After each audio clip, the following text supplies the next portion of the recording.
So I was drinking all through my junior high and high school. I just had a lot of struggles with mental health and didn't really know where to go. I was about 19 and I was really struggling with depression and suicide, and I didn't have money to go to counseling or to get help, and I didn't even know where to get help. So someone said, well, if you're a drinker, maybe you could just try AA and at least you'll have people to listen to you.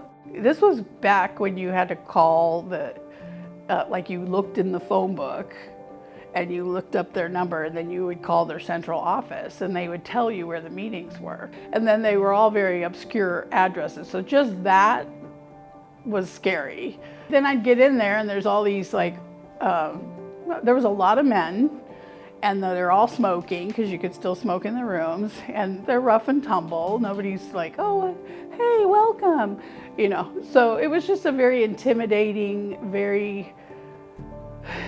it was actually re-traumatizing considering what I had been through as a child, that I'm walking now into this room of all these men that are smoking, and I have no idea who they are, what they're about, and I was scared to death.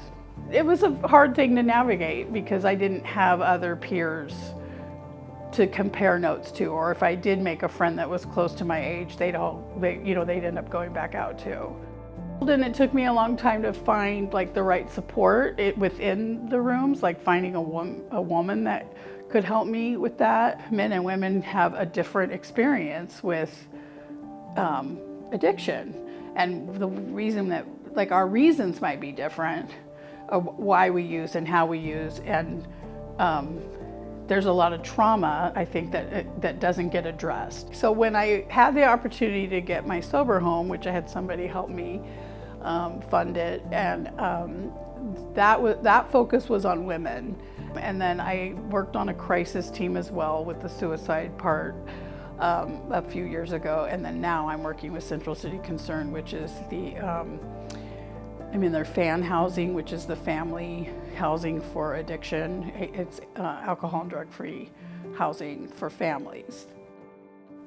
Like what no one ever told me or talked about, and that, we got to remember it was back then, was that I had a dual diagnosis, and I didn't even know what that meant.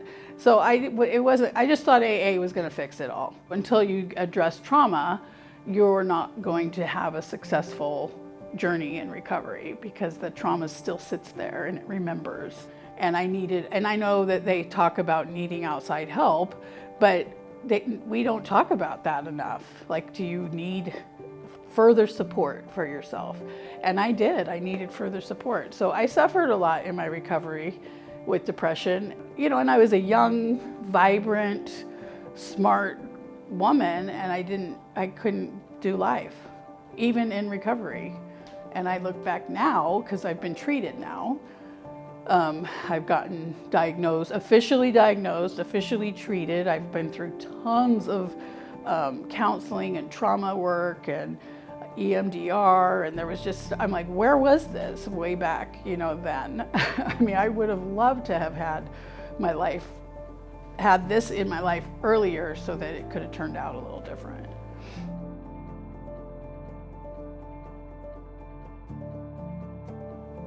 First, do they want to go? And if they want help, then that would be the place to go, because you can go to one place.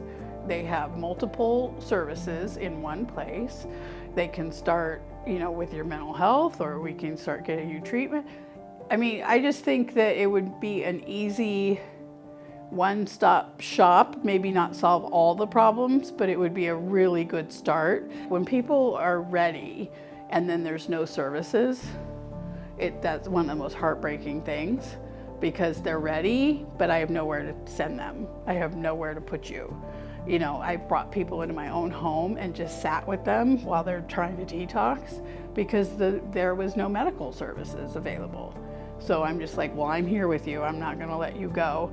Going to a recovery campus, it seems like it just takes all that rigmarole out of it. And my sales pitch would be, give it a shot, and if you don't like it, you can go back to your way of life.